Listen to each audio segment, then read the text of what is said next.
เต้าหู้หั้นนะส่วนหลายถ้าว่าจื้นกินละล่าหั้นนะจะบ่ค่อยหมดแต่ว่าถ้าว่าเฮ็ดเป็นเมนูนี้นะแม่นจะหมดทันที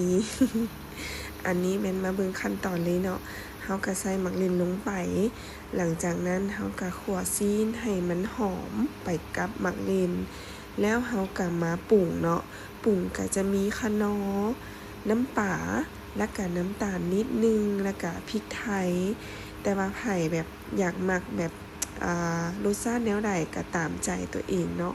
แล้วหลังจากนั้นเฮาก็มาคนเข้ากัน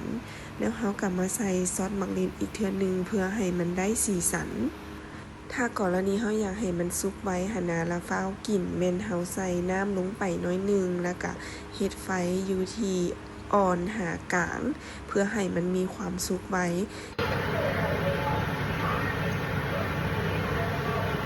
มื้อนี้จะกิน2เมนูเนาะซีนหมูเต้าหู้ใส่หมักลิ้นแล้วก็แกงมะระ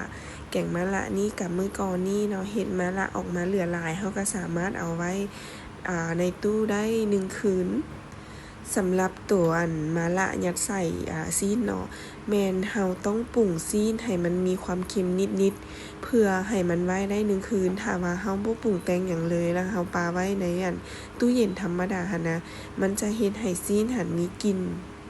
มันจะบ่หอมเนาะถ้ากะว่าจะเอาไว้มื้ออื่นกินเป็นมื้อต่อไปได้แม่นห้ามลืมปรุงแต่งซีนให้มันมีความเค็มก่อน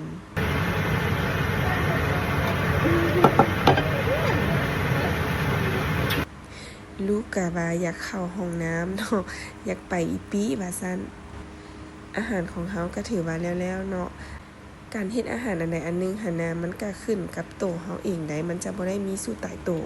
เพราะว่าเฮามักรสชาติแนวใดหั้นนะเฮาก็ปรุงแต่งตามรสชาติที่เฮามักไปโลดเนาะ